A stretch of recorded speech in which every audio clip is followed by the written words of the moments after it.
Hi everyone, welcome back to Farrand Film. It's been a while since we brought you a top 10 with everybody here.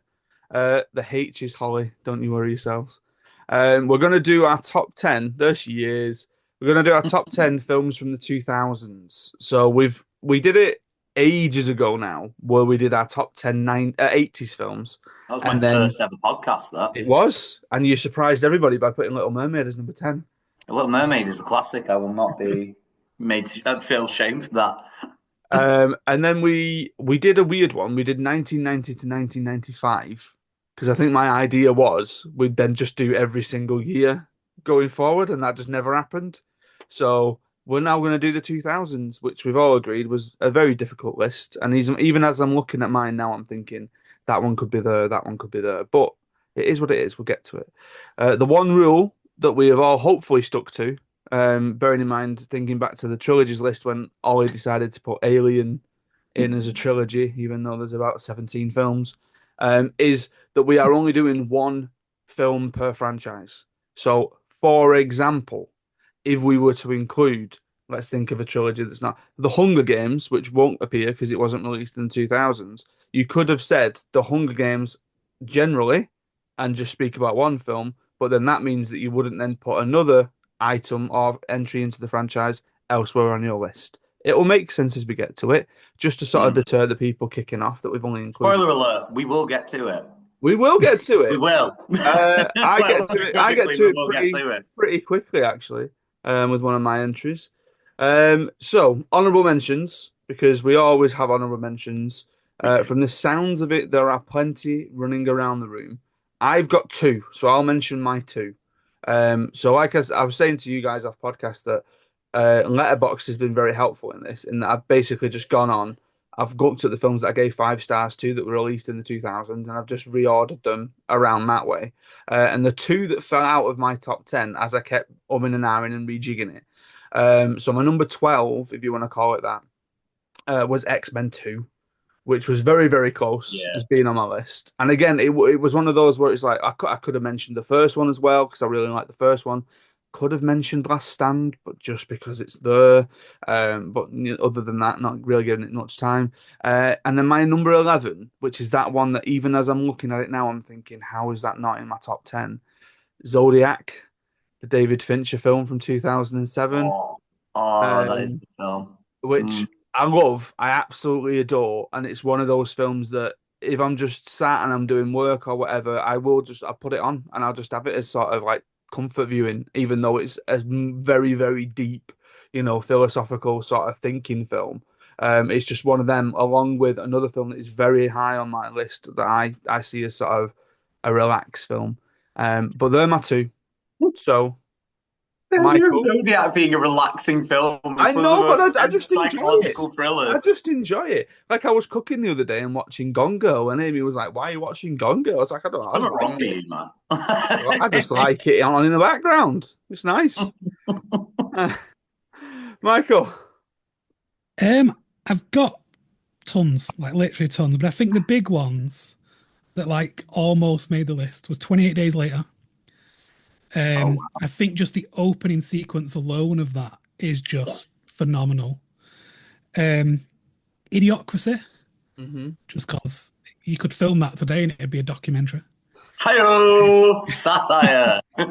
And The Devil Wears Prada. Um, Okay. hasn't Love made it. it into my list, but I do love that film, but it's not quite made it into my list. Are you And excited for there's the like loads where I musical? could go on all day because it was just such an amazing decade for films. Are you excited But for I the think the musical of three Devil that Wears Prada, really Michael? almost made it. Are you excited for the musical? Where's the musical happening? It's been released. Vanessa Williams is playing Miranda Priestley. Um, Music by Elton John. I've not seen The Devil Wears Prada, so I'm It sounds like it's being incredibly well received. Like it does sound like it's doing really well. Ollie Oliver. I have got a few, not too many. I had Pan's Labyrinth in there. Just, I think that is probably the purest Del Toro film. If you want to know what he's about, you go and watch that. It is horrifying and beautiful in equal measure. Hitchhiker's Guide to the Galaxy, just incredibly nihilistically funny. Star Wars Episode 3, I do maintain it's not a good film, but I do love it. Like, I I was couldn't in waiting good for a Star Wars mention. I was wondering if one yeah, was I going couldn't to in be good conscience obviously put Attack of the Clones in because that's, nearly the worst Star Wars film. I mean, the But Phantom Menace was 99, so what are we going to do? So, yeah, like Phantom Menace would be the one that I would put on, but yeah, it's a 90s film. Adam, what is the worst film we both love? oh, The Holiday. The Holiday is on there because why not? It's incredibly saccharine. I don't care. Arthur is a Screwdly do. And this is probably my number 11. This was on my list for ages and then it got bumped off. In Bruges. It is one of the funniest films I've ever watched, despite how dark it is.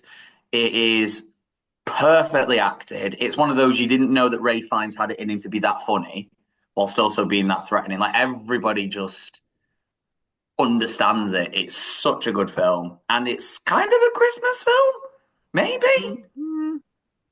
Like, Which but yeah, list did Gemma have it on? Was it a comedies or was it a Christmas list? I think it was her Christmas list, and I Yeah, got annoyed because I hadn't considered it, and I was like, "Oh, that's a really good shout, actually." yeah, yeah. Holly, any on yours? We know Yeah, there are. apologies for the noisy baby. He has cold. He's trying to sleep. He I sounds can speak for ill. myself, Holly. It's been this long that we've done a podcast that the noisy baby that you're apologising for is a It's a different baby. different Different noisy baby. baby. It's a new baby. Oh my But God. he's very noisily, snuffly, truffling, trying to fall asleep with a blocked nose. I'm not trying to be edgy, but the noughties took me from age 12 to age 22. So these are films that, when you're a teenager, you just think, oh, this film is my identity now.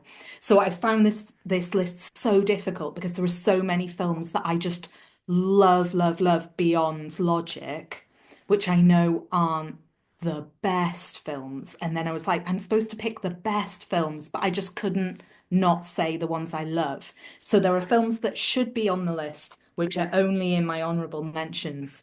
One of them being the Lord of the Rings trilogy. I chose Fellowship of the Ring.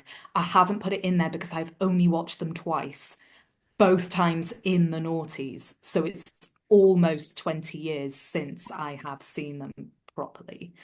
So I feel I can't really talk about them. You guys, I am sure, are going to talk about them and give them the time they deserve. They are fabulous, but they're not on my list. Iron Man for launching Marvel, but I just, as a standalone film, I didn't think it's as good as the ones on my top 10. Casino Royale for launching a new era of Bond that came out in 2006. The Bourne Identity from 2002 for launching a new way of filming action, which is sometimes terrible, terrible when people do it badly, but when people do it well, it's fab. The Prestige, Napoleon Dynamite, Slumdog Millionaire, District 9. I've got In Bruges as well. Donnie Darko, Brick, which was Ryan Johnson's first film, Howl's Moving Castle, and Spirited Away. Thank Did God. my top 10. There are so many there that you've just mentioned, and I'm like, yeah, I could make a case. Yeah, I could make a case. Yeah, and it Yeah. The would be. noughties, man. There was so many good But films. at the same time, I've not heard anything yet. I'm sure I will in the course of this, but I've not heard anything where I'm like, oh God, damn. I forgot about that. Okay. The Yeah. closest I've got so far is probably 28 days later. Have you just, as I suppose, as a side note, have you seen the trailer for 28 Years Later? Yes. Like that is probably one of the most grim and harrowing trailers I've ever seen. Mm. But I really, really want to watch it. Whatever that audio is in the background is haunting. It's a Oh, Kipling poem, like Yeah. a really old reading of a Kipling poem. Yeah, it sounds like Charlie Chaplin delivering it of all people as well. It's just horrifying. oh, interesting. Right, number 10. I'll kick us off with my number 10. Um, a big franchise to get out of the way, I suppose. I might be one of the only one who's got one of these. 2004, Harry Potter and the Prisoner of Azkaban. Now, arguably, for me anyway, the best Harry Potter film of the series. It comes close with Deathly Hallows Part 2. I don't think any of the others get close at that point. No. Um, Now, just to mention the other ones that were released in the decade, obviously you've got the first one with Philosopher's Stone, Chamber of Secrets, you go into Goblet of Fire, Order of the Phoenix, and then Half-Blood Prince, and you sort of get quite close towards the end of the franchise then. But this was one of, I mean, it's one of my favorite films. Essentially this list would be somewhere in like my top 20 films of all time with the ones that I'm going to talk about. And this is up there with some of the best fantasy films I've seen. And for me, like I say, it is the best Harry Potter. This Harry Potter was that franchise where, like Holly was saying about being between 12 and 22. For me, it was I was 10 in 2000, so then going into 20, and it was literally that point of as the Harry Potter franchise ended, I felt like part of my childhood had gone away. But then at the same time, that was when the MCU was picking up, and I've had a very similar feeling when the MCU stopped. I say stopped, it's not stopped, but when basically when the MCU It's dead to me. got rubbish. Endgame, essentially, like to me, if you ended it generally, if you ended it at Endgame, I think I'd be happy with that instead of you kind of carrying on with it. But yeah, so Azkaban's my number 10.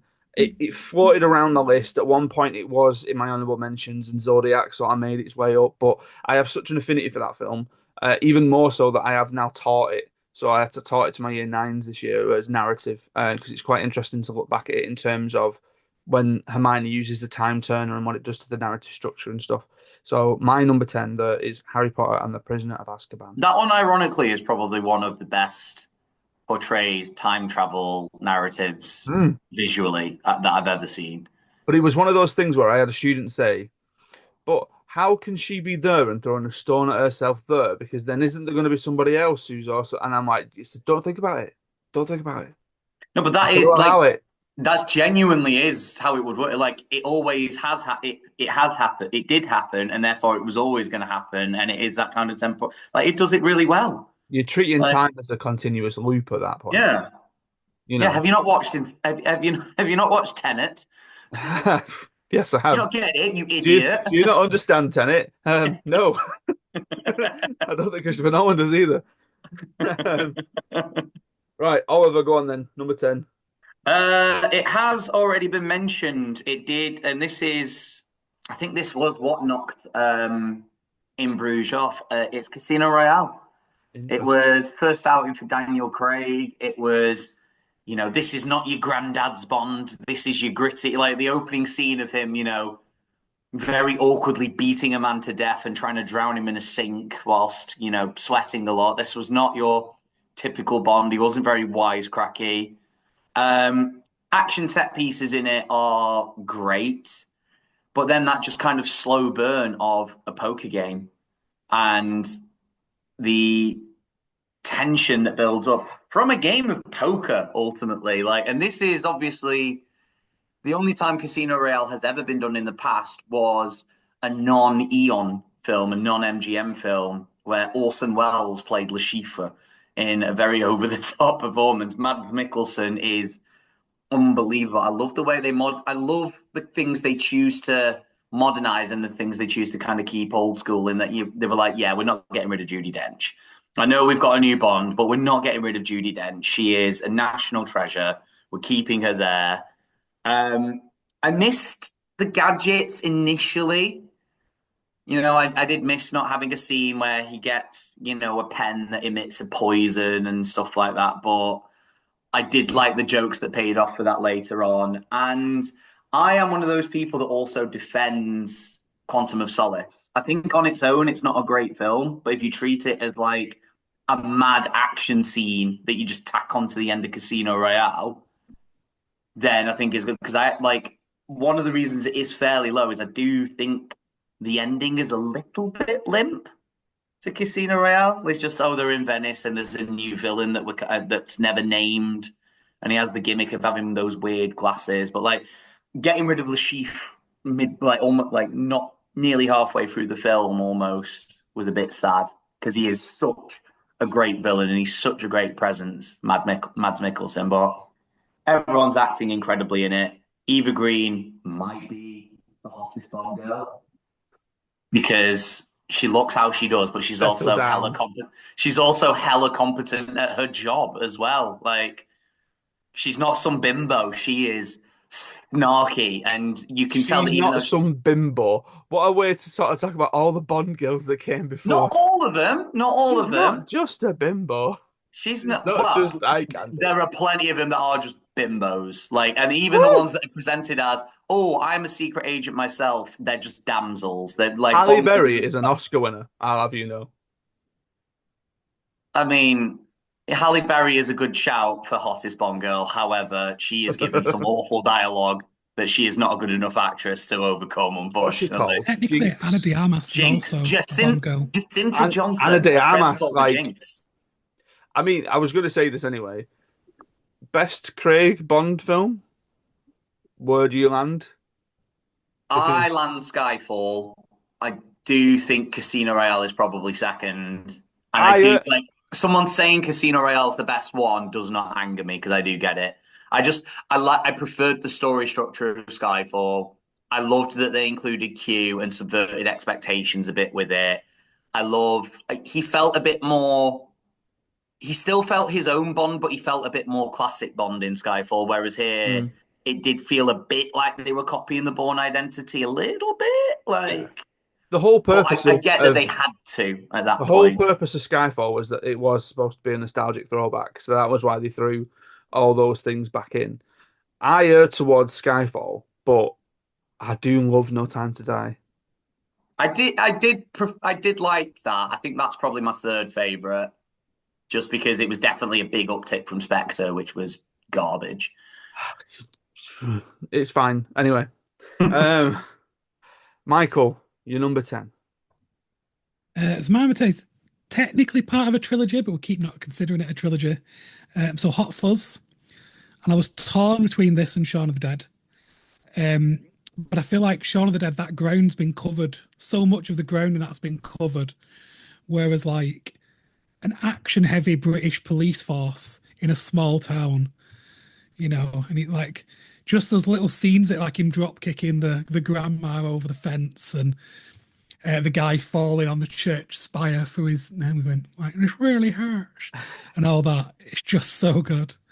I must quote, you've not seen Bad Boys 2 at least 10, 15 times a year. Yeah. It's just so good. The Hound is in it. It's where the Yes. Hound Arp. rose to fame. With the Yarp and the Narp. Michael. It's just so good. It's easily the best one, I think, of the trilogy. Like I say, I like Shaun of the Dead, but I do think there's so many zombie films. It's similar to why 28 Days Later never made the list, because there's just so many zombie films. And it's really hard to say which one's the best.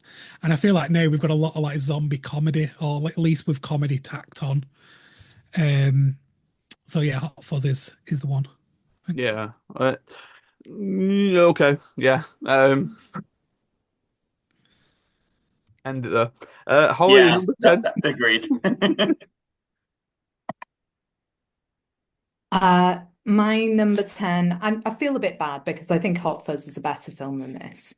But I've picked it for kind of the same reason in that it is quotable and endlessly quotable, and I quoted it through all of the noughties, like ad nauseum to annoy everybody that I knew. Anchorman from 2004. Um, it's it's just a quote factory. Like there is, I don't know, that we should have like a calendar where you get a quote for every month, and then like just a guide to life where every possible thing that can happen to you is accompanied by the appropriate Anchorman quote to get you through. Um, it's hilariously funny. It's very, very stupid. The scene where all of the different news crews have a giant fight, and you're just like, which comedy actor is going to turn up now? Oh my God, not him! Is the same feeling I get from Hot Fuzz when it's you want to talk to the superintendent about this. That same kind of, who have they drafted in to do this? It feels like everyone's having fun.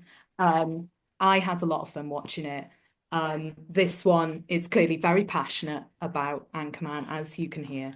Um, Robin yeah, agrees. yeah. Oh. If you haven't seen it, it's about a news cast who are struggling with the fact that women are now going to be on air as news anchors. How dare they? How very, very dare they? It's brilliant. It is Brill. Yeah. Again, another one of them where like I think if I'd sort of not relied on Letterboxd and I'd just done a list off my own back, that would have been in there. Dodgeball would have been in there as well because I love Yeah. Dodgeball. Like Dodgeball's really funny. I forgot Um, about Dodgeball. but it's not in there. It's not in my I don't list. think it is, but oh God, I forgot about Dodgeball. Um, Ollie, you shouted about this being a Christmas podcast. I cannot keep this hat on. It's too That's warm. fine. Fair So enough. the Grinch hat is off. I'll be It's the only last. one It's bringing Christmas lasted what? cheer. It's lasted one pick. That's it. That's all it's having. Right, number nines then. Oliver, you can kick us off with your number nine. How appropriate, Anchorman. Oh, there we go. What a win. I mean, Holly has really nailed it. It is one of the most quotable films I have ever watched. And it is a who's who of who are you getting to appear in these random roles.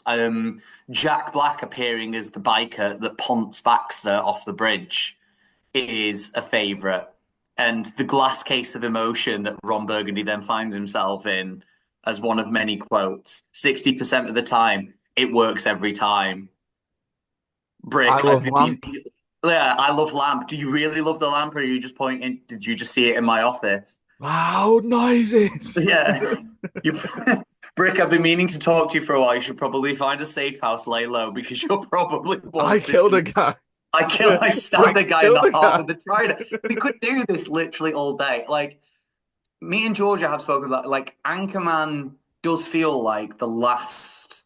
It is stupid. It is stupid, but it does feel like the last great comedy film that kind of came out. Like, I don't remember a comedy film after the fact, like just purely a comedy film that came out that I Yeah. was really hyped to see. Michael's kind of hinted at it. I feel like Marvel has almost been the death of the comedy film because films have been expected to incorporate comedy in as almost a secondary element after the fact. Even the ones So, that don't want to necessarily have a comedic turn in it feel the need to throw in a gag somewhere. yeah, Batman, Like, the Usually a really Batman, you got to love dramatic the yeah, moment as cats. well.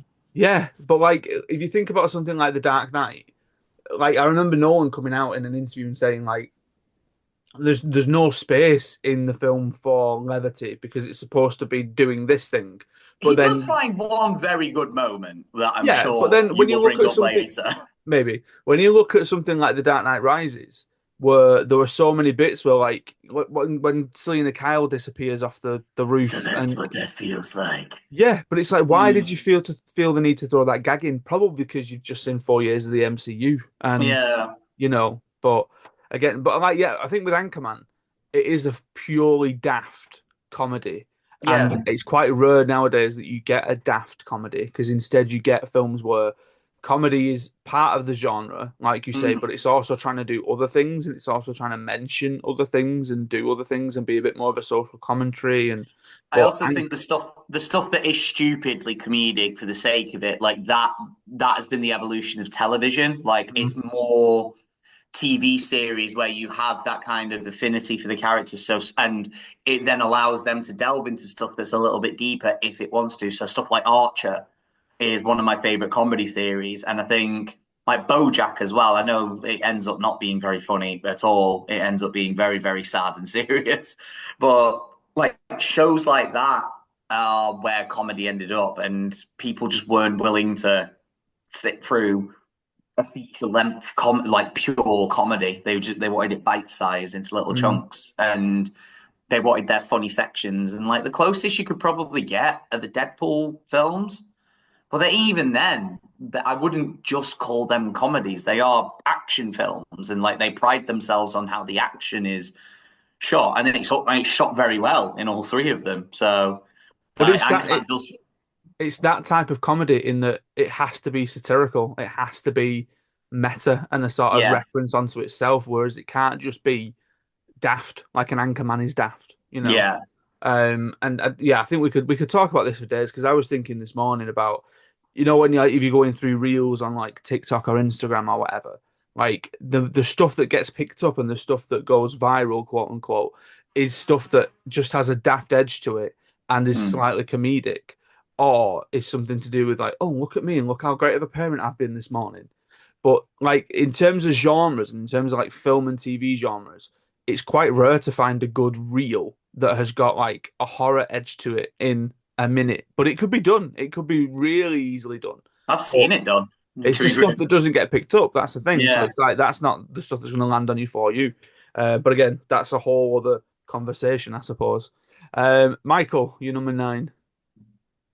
So this might be a hot take. I don't know how people feel about this film. I've never heard people really talk about it that much. But it was a big film. So Sin City, the original. Do you I know don't know if the what? sequel Yeah. also came out. Yeah. Fair.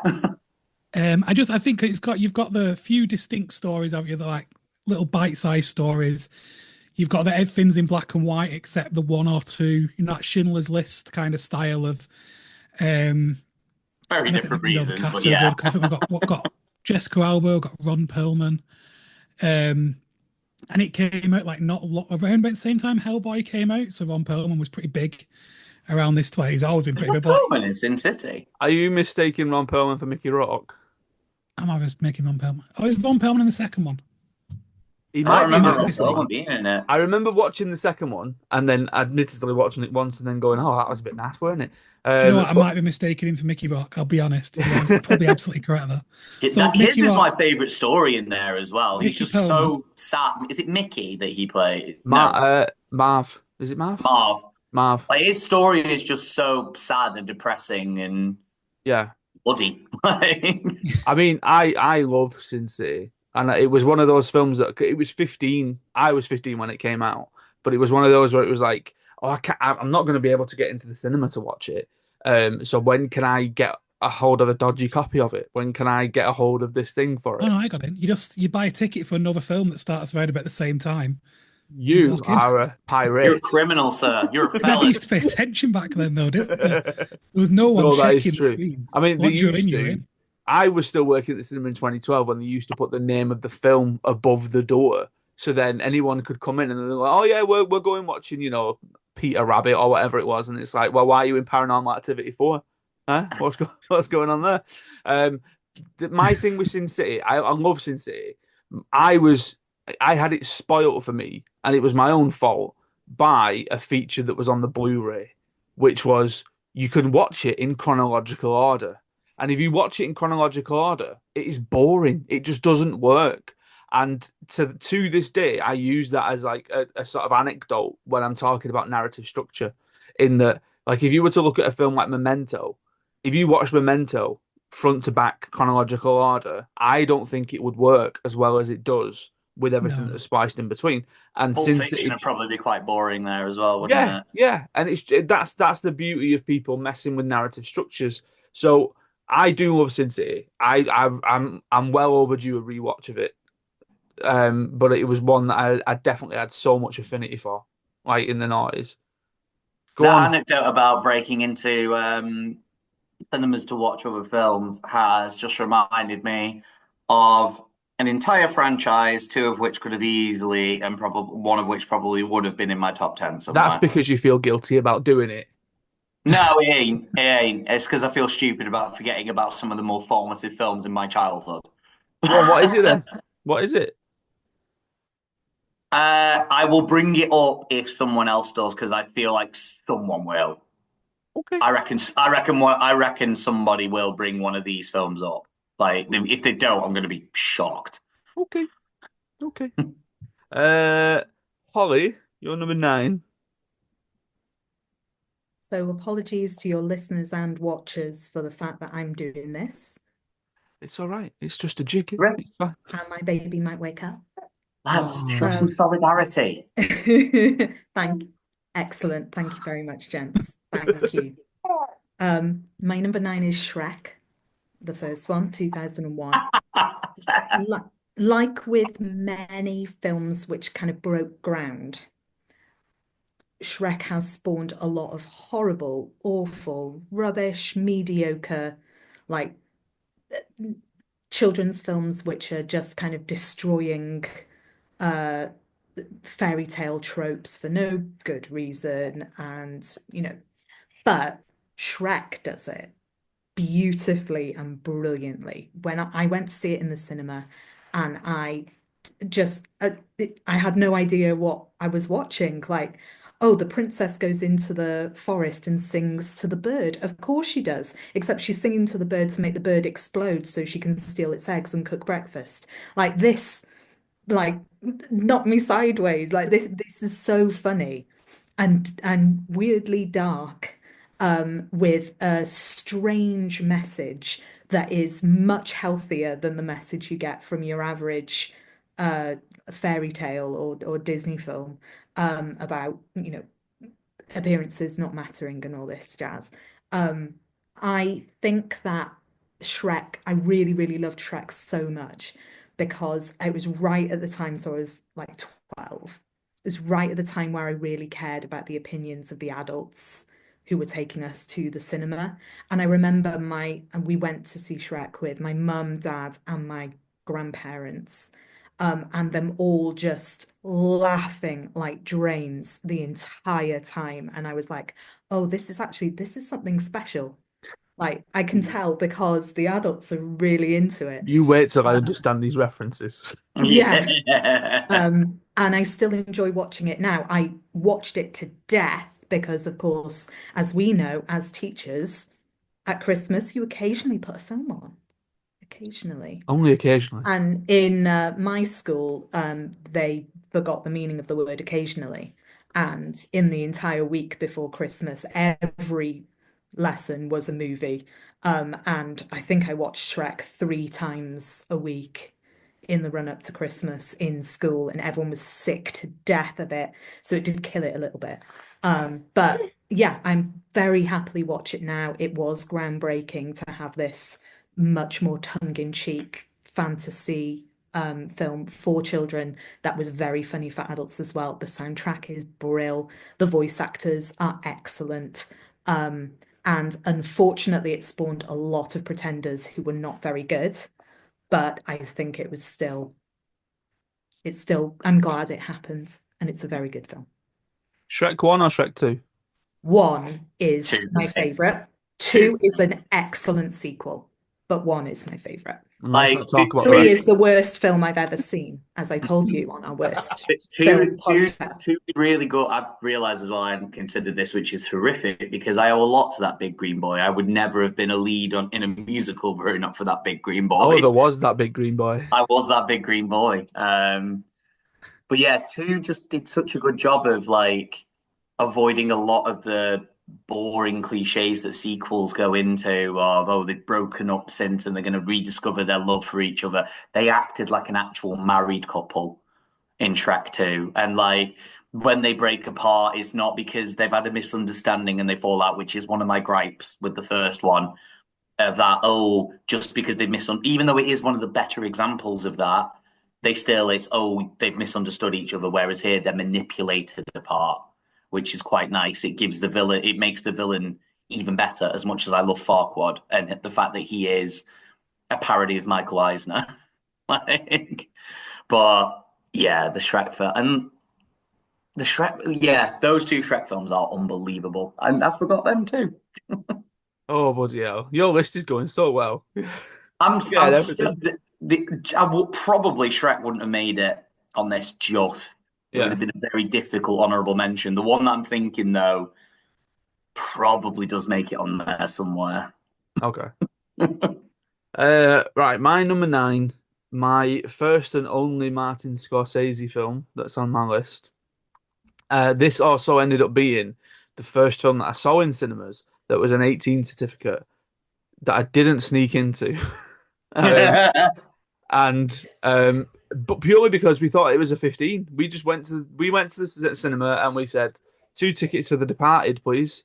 And it came out afterwards and it was like, oh, it's an 18 this. I thought it was a 15.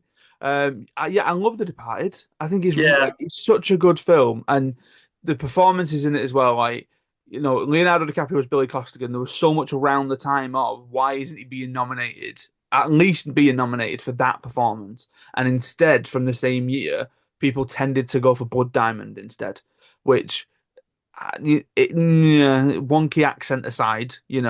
But then even like Matt Damon was good in it, but Mark Wahlberg as Sergeant Dignam, like absolutely on fire, unbelievable performance, absolutely fantastic film. The I love soundtrack to Alec it is Baldwin in there. Alec What's Baldwin that as little rant well. he got? Like, I used to quote, that rant is like, I'm going to go get some coffee. You want some coffee? What, you one of those health nuts or something? Huh? Go yourself. I didn't say it, podcast land, so you don't need It's to it- censor it's it. just it's that little interaction that they have where between Alec Baldwin and Matt Wahlberg where you go, how was your mother doing? She's all right. She's oh no, yeah, I was going to swear again then, so I'm not going to do I'm not going to do that. Like, as But quotable as The Departed is, you can't really do it without yeah, no, my swear. brain just Have went you heard no, Matt Damon talking about Jack Nicholson in that scene where he executes someone? no, He's on a podcast. He's talking about so the scene was gonna be just somewhat Eddie like shoots a guy in the back of the head, yeah, and he's saying he's there and he does his Jack Nicholson impression. He's like, if you make it a woman, that'd make it really menacing.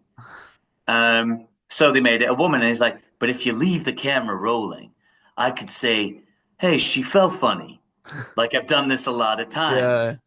And now that's even more menacing. But if you leave the camera rolling, you could have It's Ray no, Winston appear with it. Like, he does this great impression talking about and how good Jack Nicholson is. Because I think that's the side. Like, Jack Nicholson gets accused of, just doing the same shtick in every film. mm, And I do get that. But what people don't realize with actors like Jack Nicholson is they have ideas that directors like Martin Scorsese stand up and pay attention to because they think, oh, that's actually really good. yeah. That's what makes them good actors, is because they suggest stuff to the director that the director goes, you know what? Yeah, I love that. Yeah. Like, It's and Jack Nicholson is prime for that. He's incredible in this film. it's This it's might one of be one those of his best films that performances. I sort of like forget about, and then every now and again when I go back to it, I'm like, oh, so good this film. Yeah. I've not been able to see, hear, or just take in the fact of a cranberry juice since in the same way. Like it's literally, I mean, misogynistic as the line would be for those of you that know it. I can't not help but think about it every time I see cranberry juice somewhere. But again, I love it. I think it's great. It's my number nine. So clearly there are more films above that I love even more. So getting into our number eights, Michael. Your number eight, please. It's my number. I struggled with this one because there was a couple of things I was going to put here that ended up not making the list. And if you don't like Ricky Gervais, you will hate this film. But it's The Invention of Lying. Because I think it's just such a good concept, and I think it's executed well. And I think it's one of those, like, if you could have any superpower, that's the one that, like, I don't know, it's just good, isn't it? Anyone believes anything you say. You walk into Bangor, actually, I've got £1 million in that account. And they go, oh, no worries, I'll sort that out for you. I can see I've caused some pain here. This was on my worst films list. I've seen it like 7 times. I really Oh enjoy it. no, absolutely hated it. I It's absolutely, I like, detested my it. take on Ricky Gervais is that, because I agree, I think it is a good concept. I do think it's a good concept. Well, imagine you're in this world where nobody has ever lied, and it's quite an interesting take that the first lie as well, because obviously he is like the most vocal atheist in the world, and it is interesting that the first lie he tells is to console his mum that there is an afterlife. And then he realizes from there and stuff like that. My problem is that I just do not think Ricky Gervais is a particular. He should not be a lead actor ever. Like, he This was can't. this was around the He is time just where playing he was, himself, though, when he, like, who he yeah, envisions him. It's a what do you call it? He's put himself in the film, hasn't yeah. he? It was around the time where he was trying to be a lead actor. So there was Ghost Town. Ghost Town's good. Yeah, Um, there were so many other things, but I his just wish he support, cast someone else in those roles, because I don't think he's got the charisma to. He's great, and I will talk about this in my number eight. Actually, he's great as a side character. He's really good as a side character that you give him a good look in, but he I feel cannot like this be works because he's project. not charismatic, though.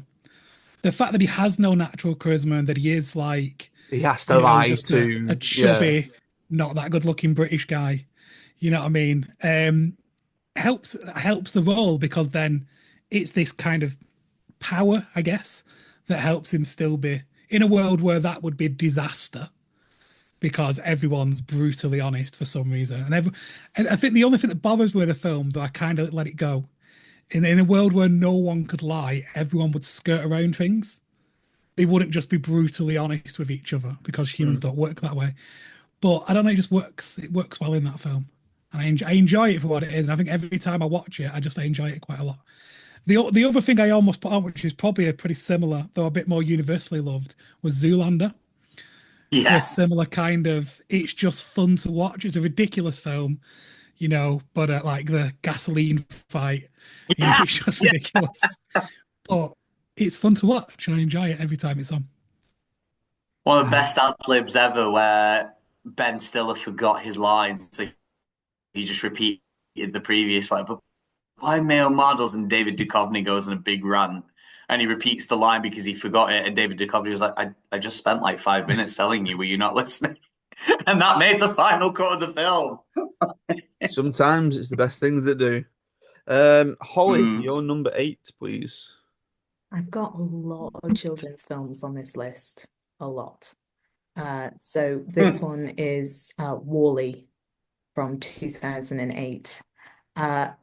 Not only because of this, but partly because of this, the director, Andrew Stanton, is the only cool person I share a birthday with. Because I also share a birthday with Eamon Holmes, which is sad. Oh. Andrew Yeah, Stanton, bad. cool.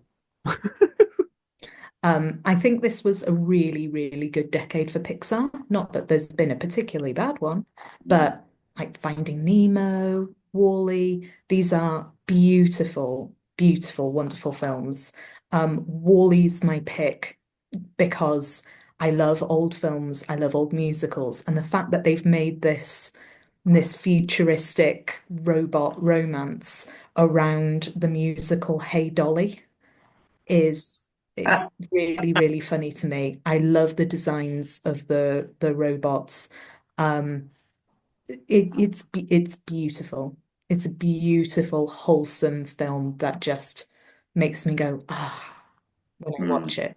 I think it's the first time also that I noticed in a CGI film things like lens flare and like other and I mean, I'm not a cinematographer, I don't know the names of the things, but it was very clear that there are some shots in the film that look like it's a handheld camera, but it's a Yeah. CGI film. I'm thinking about one where they're trying to like break into a mall and they're like pushing trolleys up against the door or something, and the camera goes weird. It Yeah. was just like little things Like like zooms that. in and out of focus, doesn't it? Like a Yes, camera trying to exactly. capture it. Yeah. That just make it stand out a lot for me. I do think the film loses pace as soon as the humans arrive in the plot. But I still think that the wonderful start to the film kind of drives it through, and it's got a great ending as well. I George's feel like favorite. Wall-E was supposed to be a Pixar short. Like, Mm. the little Pixar shorts, like the umbrella and the things I feel like the first part of it is such a nice, concise little story of this robot on a world and he finds a friend. And if you end it there, it's such a beauty. I mean, it's a great movie all the way, but it's like wonderful, even just that bit on its own. I Like, was just I was Agree with thinking you. about that then about it being a short that to Holly's point of it feels like it loses steam when the humans are introduced. It's very much a film with 2 parts, I think. And I find that with a couple of Pixar films, though, Up, I think loses momentum when they get to Paradise Falls. Like I love Doug, but I'm not into that storyline. I don't care about that bad guy. yeah. I am there for the Oh, oh, montage at the oh, beginning that oh. makes me cry and him Always getting his Pixar chest hamster bursters fly about. just lands the house somewhere and end the film. Do you know Yeah. I did the beginning montage in an iMedia lesson about 4 weeks ago? Nothing from any of them. They're all Just made Dead of no stone emotion these on inside. days, any that's of their why. faces. Yeah. Dead inside. psychopaths. Did not care. Rude. And people like whilst I do hear the criticism about it kind of losing steam when the humans arrive, that is when we get defined dancing, which is probably the standout scene of the film. Like them dancing through space and Yeah. Thomas Newman and Peter Gabriel just making you feel things throughout the entire time. And also, side note, I think one of George's favorite characters in Pixar is that furious little robot that Little follows cleaning Wally robot. around and cleans up after his tank tracks. Like that is one of her things because she's like, that is just me in Pixar. He's just like furious and he like cleans it up furiously and follows Wally around and ends up helping him. Yeah, Wally is a great shout. Is indeed. Okay, my number eight is I was gonna say it's my only musical, but you might be able to call one of my other ones a musical, so I'm gonna sort of just step off that a second. Um, it's the film version of Rent from 2005. It's no surprise to anyone who knows me how much I love Rent. I adore it. Didn't come and see me in it though, did you? No, I didn't because I didn't want to see you murder it. Oh wow. Okay. I'm joking. Okay. Um, but yeah, it's one of those films that when I came to it, I could very similar to Holly, I think, with Shrek, in that I could tell that it was doing things and it was doing things that I wasn't too familiar with at the time. Like I didn't really fully understand the sort of the commentary around AIDS in the late 80s, early 90s, and all that kind of stuff, and doing more reading into it. I sort of fell into it a little bit more. Just getting to know the songs and the lyrics and the meaning behind certain things as well. Just brings it all together. I had this thing the other day where Ruby, because like Ruby now, she's of an age where she will find anything and she will latch onto anything. And we were sat watching TV, and all of a sudden, I think a headphone stopped working, and all of a sudden, I heard someone singing "Seasons of Love," and I was like, "Where? What is that? Where is that coming from?" And Amy was like, "Your face, looking at that." And it turns out it was Ariana Grande's brother singing it for some reason on YouTube, which then got us into the conversation of how that's my song that I want played at my funeral, just to put that on public record. And Amy was like, "Yeah." Amy was like, "Do you want it when they're carrying you down, or do you want it when you've been?" I said, "No, no, the end, the end. You know, when I'm being carted off, that's when I love it, Ta." But So yeah, not the actual funeral song that appears in the soundtrack, because that'd be a bit much for no, no, people. seasons of love, seasons of love. You know, 525,600 minutes, all that kind of stuff. That's me. As you're all waving goodbye to me. Yeah, yeah. I don't think I'm gonna get burnt, so it won't be that. It'll just be, yeah. Send me the other way. It is weird how people who are not remotely into musical theatre have had Seasons of Love in particular just pervade into their Yeah, zeitgeist so much. you know, Like you know what this is though. people This is the know that this is the song Glee outside of issue. musical theatre. It's because of Glee. It's Glee's fault. I don't think it's just Glee. Like I do. I never watched Glee, and I had heard that song several times before realizing, oh, that's from Rent. Like, Yeah, yeah, I know what you mean. Yeah. there's I'm just loads of learning those of now like, that oh that's yeah, from this Rent, is I'll be from honest with Rent. you. Like, this is that one. What did you say then, Michael? That I'm just learning now that that's where that song's from because I know that song, Oh, Yeah, but I okay. had see, no idea what it was simple. from. But I do know it from Glee. You're Interesting. absolutely correct. It is Glee Yeah, that I know it from.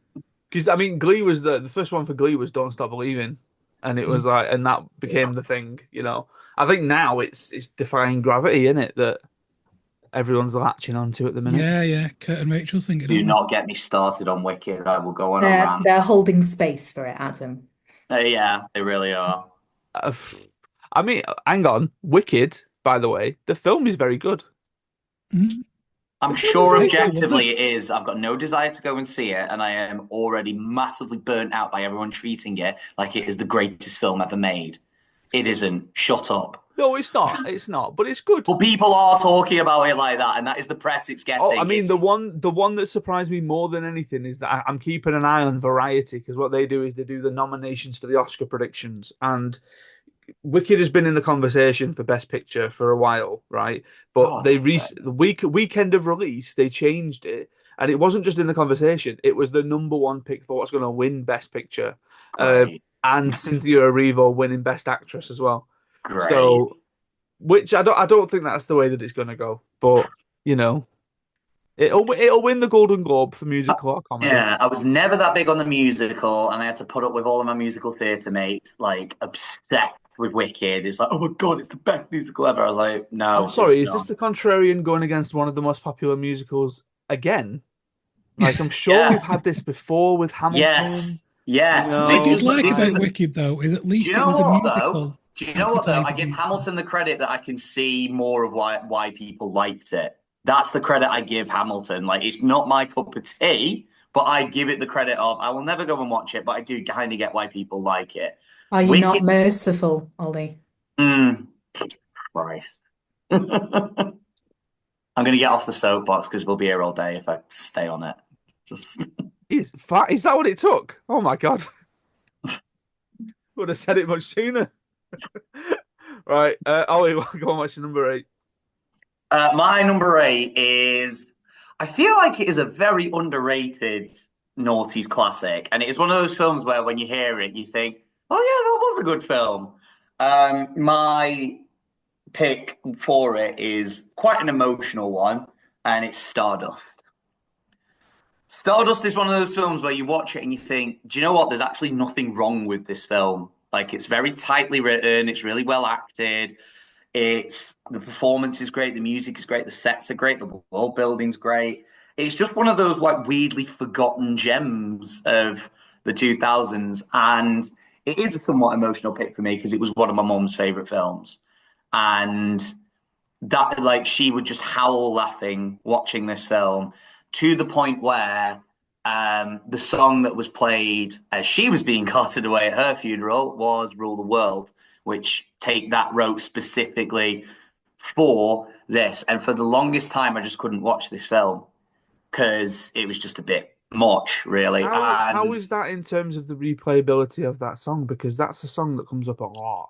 oh yeah, well, I've told you what the next show I'm doing is. No. It is a Take That jukebox musical. Oh Christ. Yep. And I auditioned to be in the band and I picked Rule the World as one of my audition songs because I thought, do you know what? I need to break this duck. I need to get over this inability to hear the opening couple of piano notes and Gary Barlow trying to do a soft voice. Um, and I need to break the duck with this film. And me and Georgia watched it again recently, and I picked up on way more jokes because I'm paying attention a lot more. It's unironically one of Robert De Niro's best ever performances because it is so unlike anything he's ever done.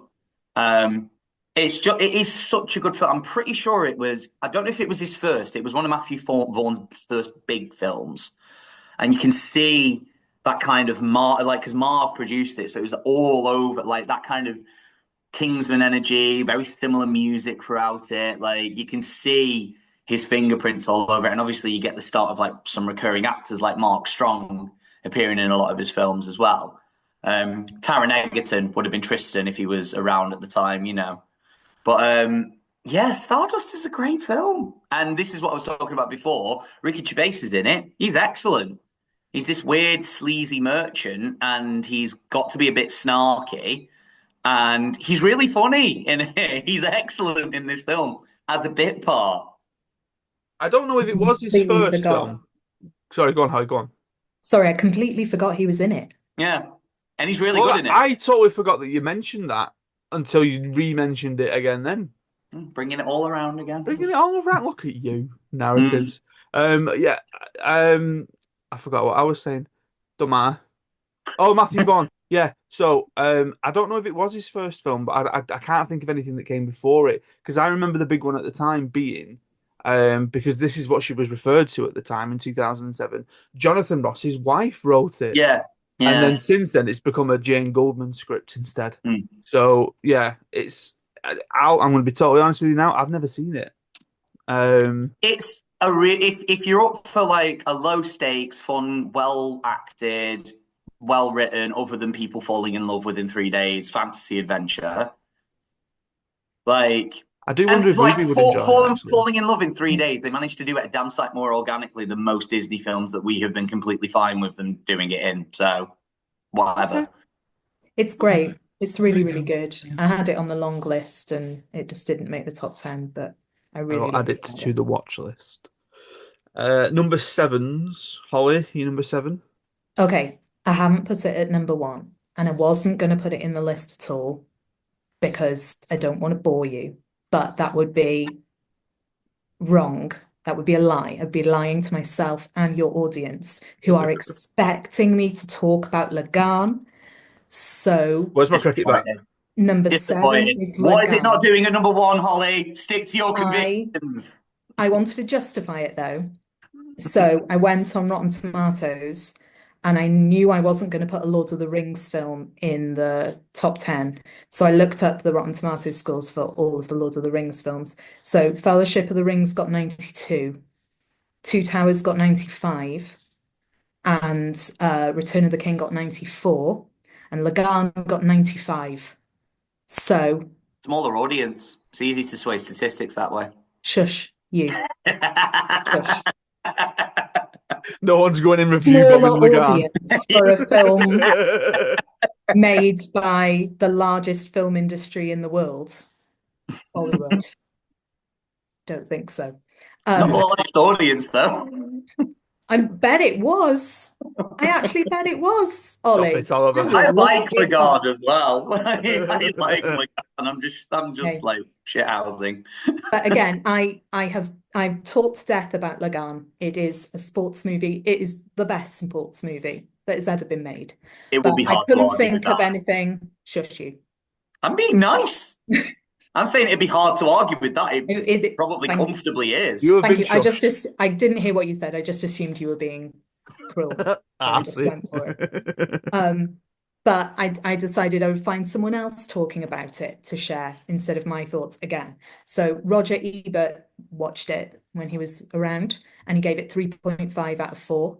And he said, in summing up the film, watching the film, we feel familiarity with the characters and the showdown, but the setting and the production style is fresh and exciting.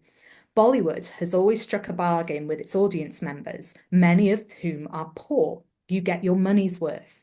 Leaving the film, I did not feel unsatisfied or vaguely shortchanged, as I do after many Hollywood films, but instead I felt satisfied. I had seen a movie. And I think that just sums up Lagan. It has everything because Bollywood films try to have everything because they have huge audiences who spend a lot of their time and money going to the cinema to see these films as entire families or huge groups, and they want their money's worth and they want to be entertained. And that film is just pure entertainment and joy, and it's wonderful. So you should go see Lagan. If you have never seen a Bollywood film, it is a great gateway Bollywood film. How many I thumbs am up did the Lord of the Rings surprised. films get? I'm surprised that it's number seven. I am. I I thought was it would be number expecting it one. later. I really Yeah. thought it'd be number one. I could have put it at number one, but I haven't seen it for a couple of years now. And there are other films that I have seen more Well, recently. I I mean, wanted to put further up. to break the back of it now, what you're assuming I've put, it ain't coming any earlier. So, That's you know, fair. Shock. shock, horror. Actually, thinking about that, I remember Michael saying to you last week when we went to watch Gladiator that I was catching up with Pan's Labyrinth because I'd never seen it before, and I'm teaching it next year because it's on the A level spec. And I thought, I wonder if this is going to be the film that can imagine me surprising everybody by getting to number two and saying the one that everyone thinks number one's going to be, because then Pan's Labyrinth is my number one. Pan's Labyrinth is not on my list. I didn't enjoy it that much. I thought it was fine, but I think I was expecting a bit more of a fairy tale type thing rather than what it ended up being. But I might come to enjoy it more You weren't when I teach expecting it. the undertones of fascism throughout it. Undertones? Overtones of Under? fascism. The film about Christ. fascism. Subtle as a bloody brick, that thing. It's always what Guillermo does. It's beautiful. A part of me was like, can I just go back to the phone, please? Guillermo del Toro is Mexico's answer to Miyazaki. Yeah. He just loves a bit of childlike whimsy with some occasional body horror thrown in. Yeah, definitely not an undertone. Right, Right, my number seven is I was going to say actually is the first Best Picture winner on my list, but it's not because The Departed won Best Picture. But this one did incredibly well. 2007, No Country for Old Men, Oh, hands God damn down. it. There we go. He's forgot one. Oh, He's God forgot damn one. it. Da-da-da-da-da. Oh, Hands down, my favorite Coen Brothers film. I yeah. absolutely adore this. For as bleak as it is, again, it's one of those that I could just comfortably sit and watch and just enjoy, mainly because of the performances. I think obviously everyone talks about Javier Bardem as Anton Chigurh because you are getting one of the best villains, as we discussed in our villains podcast and our villains list. But I think so many people do a disservice to not mention Josh Brolin in this film enough. He's incredible. He is absolutely phenomenal in this film, and you believe every sort of action and motivation that he takes, and all of that is underpinned by the fantastically grisly Tommy Lee Jones, who again is just enjoying everything that he's doing at that point. The cinematography is stunning. The narrative, the screenplay, the sort of tension, the atmosphere, everything that gets built up is absolutely masterclass filmmaking. And it's only my number seven because it's that balance of this list where you are going between best and your favorite. And ultimately, one of the next films that I'm going to talk about is probably not as good as No Country for Old Men, but is it a favorite of mine? Yeah, it is. So it's balancing that list on that point. So my number seven, No Country for Old Men. It's stunning if you haven't seen it, and I am gutted that before I got to teach A level, that the exam board took it off the spec. The absolute swines, because I would have been Oh, right there God. teaching Imagine it. teaching Cormac McCarthy at A I would level. have been right Just, there teaching it. just the layers of what he's talking about in Hey, the you script. know what I And can't wait for after Christmas? I get to teach We Need to Talk About Kevin, and I cannot wait for my class to see oh, that for the God. first time because like this is the thing. As we're sort of going through it, like I've done Joker already. They were all really familiar with Joker. We did Get Out. Some of them had never seen Get Out before. So then having that conversation with them about it. We've just done Shaun of the Dead. They were all really familiar with that. But then We Need to Talk About Kevin. No one in that room has seen that film, and I cannot wait for them to see it for the first time because like this is I keep saying this to them like the films that I will show you were selfishly for me. I am looking for your response. I am waiting to see how you are going to react to this, Mhm. and I cannot wait to see how they react to that. Just even Um, beyond like the great writing, the great acting. I remember as a dumb teenager just loving his silenced shotgun and that very specific noise it made. It was a pleasing oh, sound. but carrying around a gas canister, like Yeah, a bolt gun. Like, oh yeah, God, yeah. I was like I've never seen that before. This is completely different to anything. Because I remember when I got to uni, we had to do like we did our short screenplays, and we had to do a sort of like visual portfolio of what how we would imagine the film to be. So many screenshots from No Country for Old Men, like so many, to the point where Mm. I think like my Jamie, my supervisor, was just like, "Should I just take the DVD?" It's like, probably. But yeah, there you go. That's my number seven. Ollie, your number seven. Well, I have the kind of spiritual partner of No Country for Old Men in Kung Fu Panda.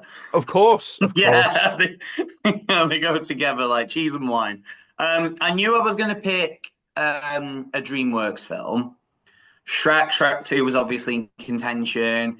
How to Train Your Dragon was in contention as well because I just think that is a stunning film. But I ended up going with Kung Fu Panda largely for that affinity and everybody playing bingo at home, say it with me, because Georgia made me watch it when I didn't want to, and it turned out it was actually an incredible film. You Like owe your life to that I lady. do, like honestly, like she has corrected Who me on are so you many without parts. her? I am a shell of a man, ultimately. And it should be the worst film ever. You read that pitch on paper, DreamWorks are doing a kung fu film where Jack Black stars as an anthropomorphic panda and all the fat jokes that go with it, yada yada. But no, there's actually an incredible message about teaching people to their potential and teaching them in a way that they can realize theirs. There's that, there's all of these genuinely beautiful stories about, chasing destiny in there. Like they had consultation with, I think, is it Jennifer Yarn who directed it? Like she made sure to incorporate actual kung fu based philosophy throughout that original trilogy. I've not seen the fourth one. I don't know if I want to. But I would have put Kung Fu Panda 2 because that is up until recently, that for me was far and away the best film DreamWorks had ever made. But it's 2011, so I couldn't have it. And the action is genuinely fantastic. The characters are genuinely great. The funny bits are funny. The sad bits are sad. The cool bits are cool. There is nothing wrong with Kung Fu Panda. And the fact that it's still going as this franchise, maybe it has been beaten to death. I don't know. But they have this habit of just getting in fantastic actors because they know that they've got good characters to roll with. The Yeah, Kung fourth Fu one will be Panda. on now next week, I think. I am intrigued by Viola Davis as the villain, and I do like her gimmick of being able to kind of copy people.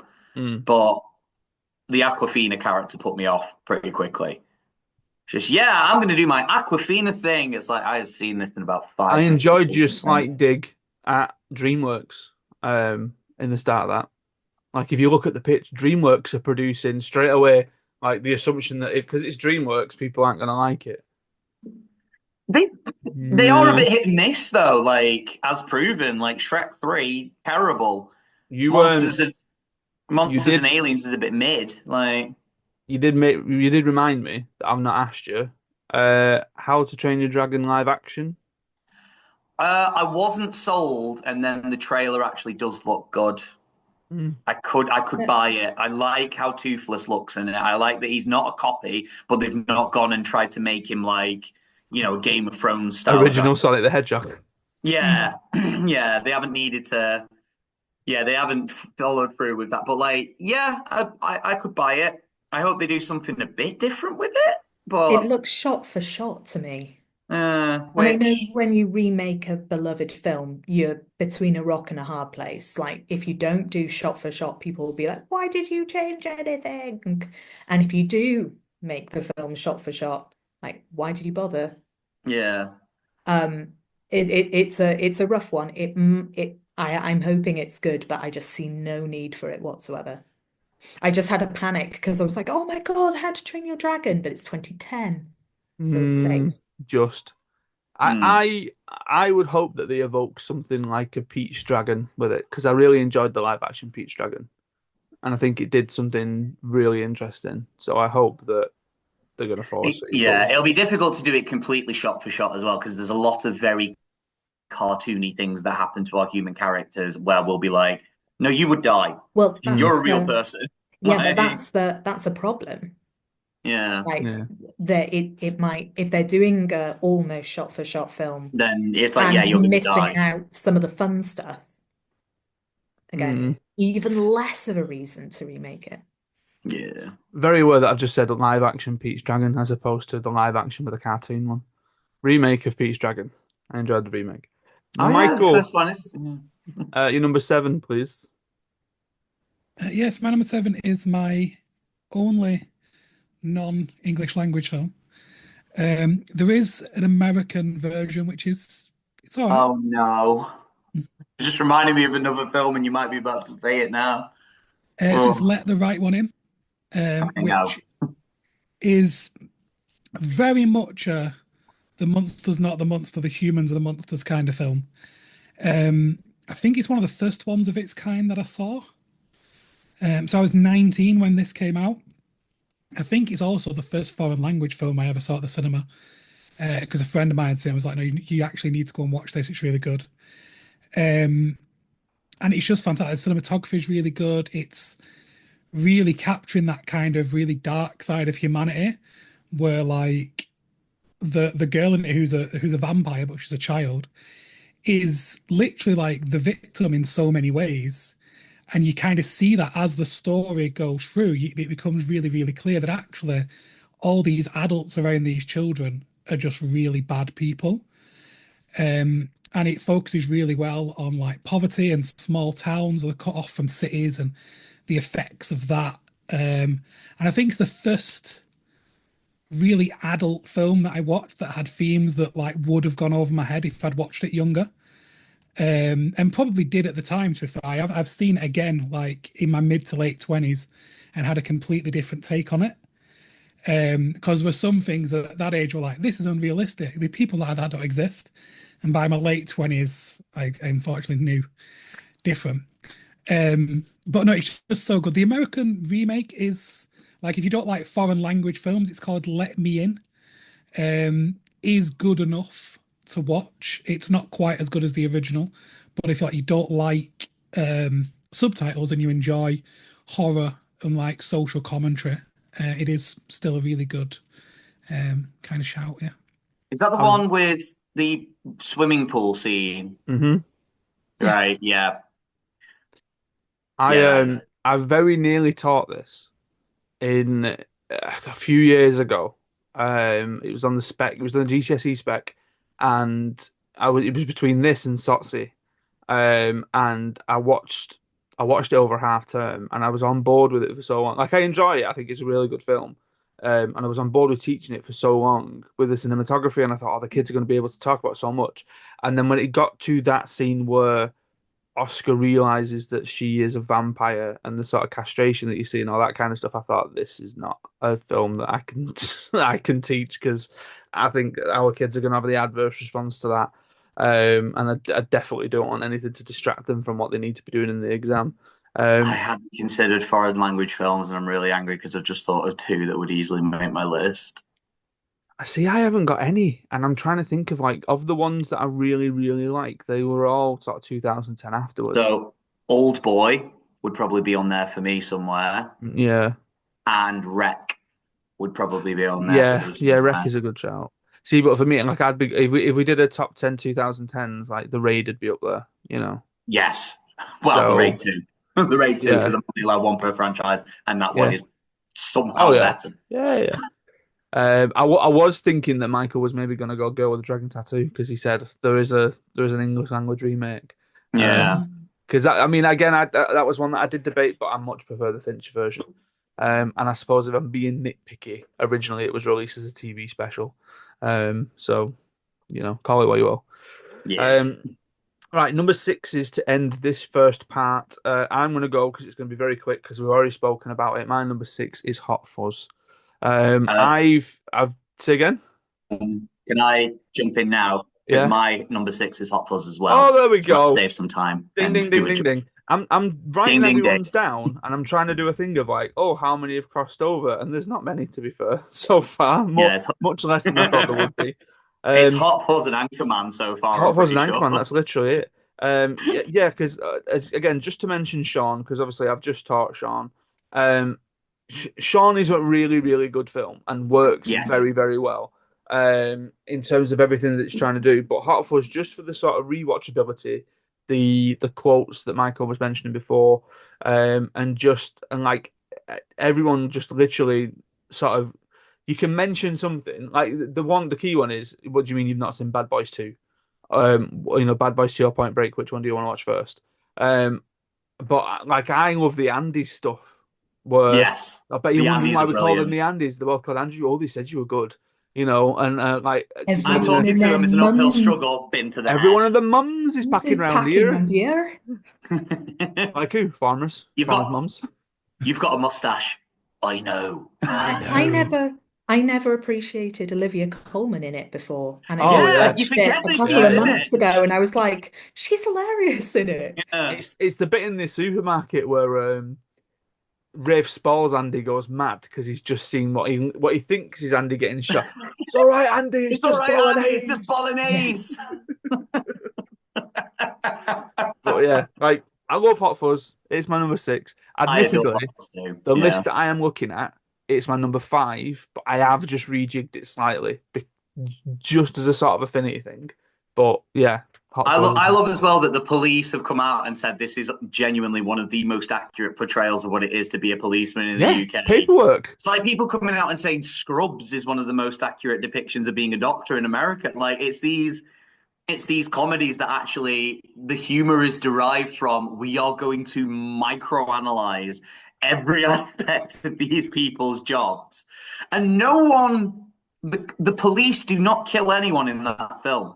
Sergeant Angel does not kill a single person. All of the people who die are murder victims of the Neighborhood Watch Alliance.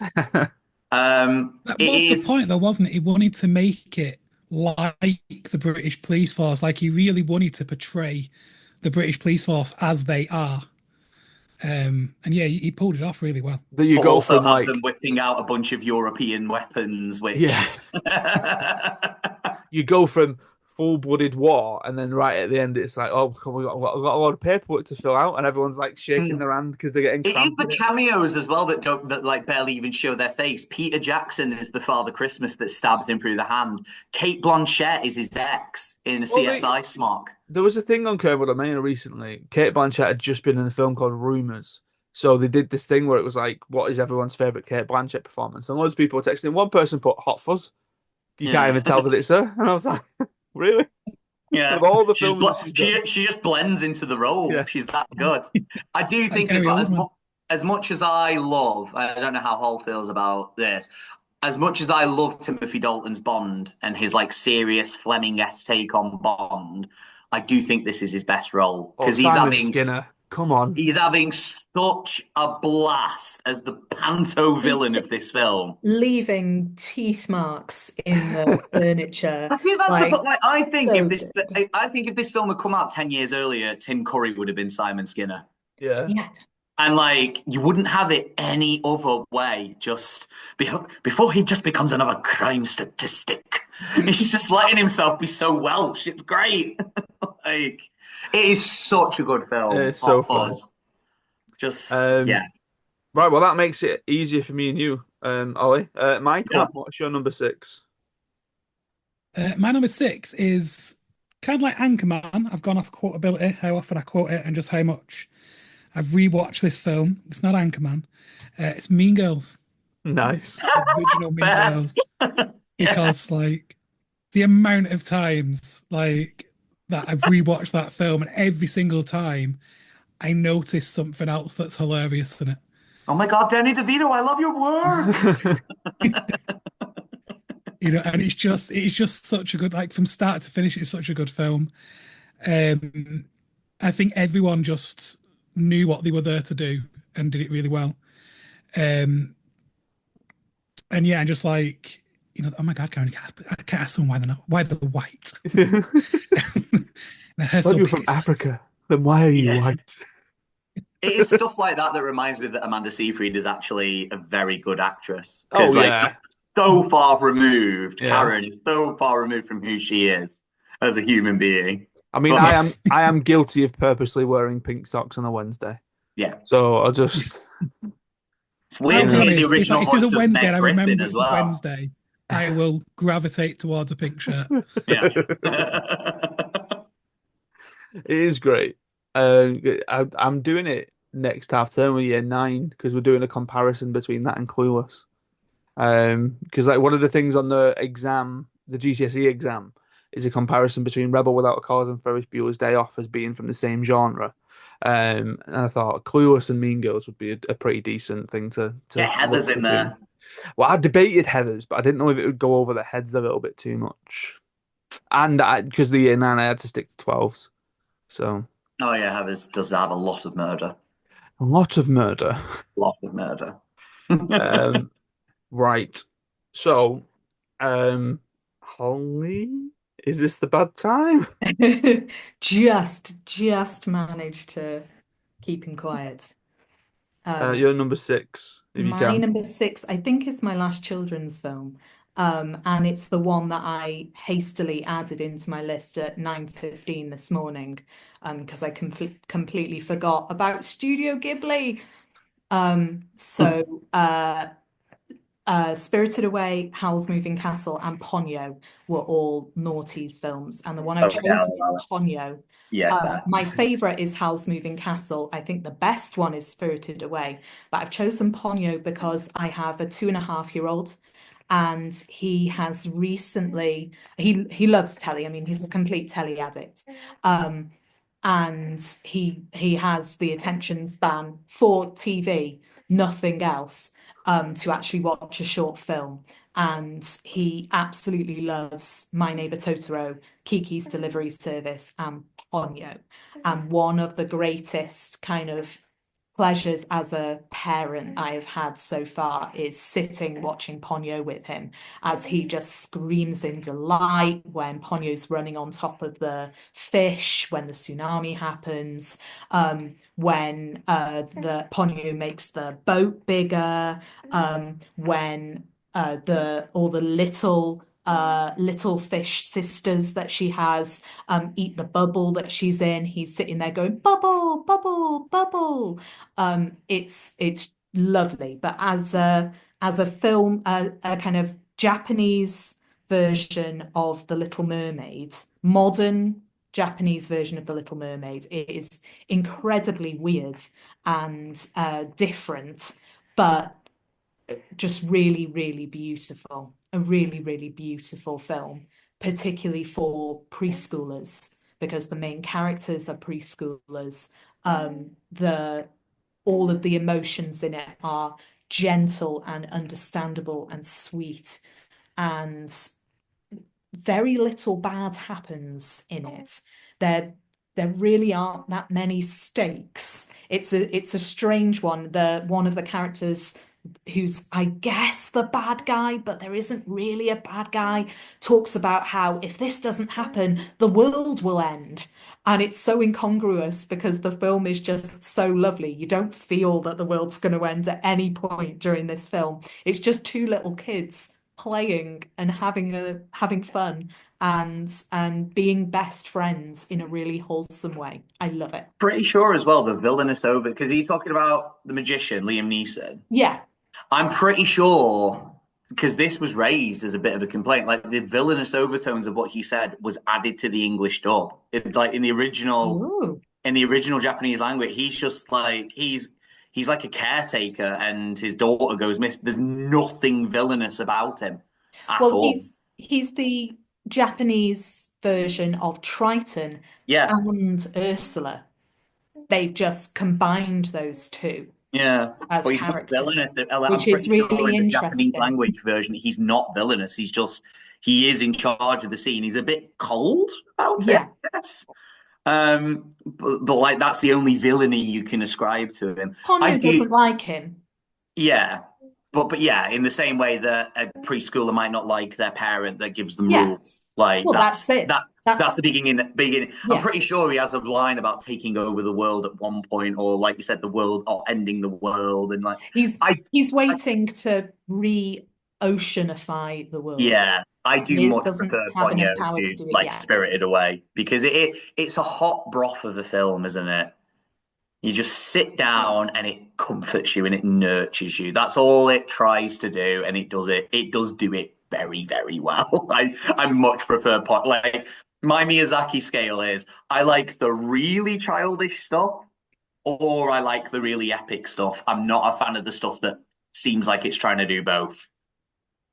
And for I me, mean, Spirited Away seems like it tries to do both. I heard your eye roll when Holly said Studio Ghibli.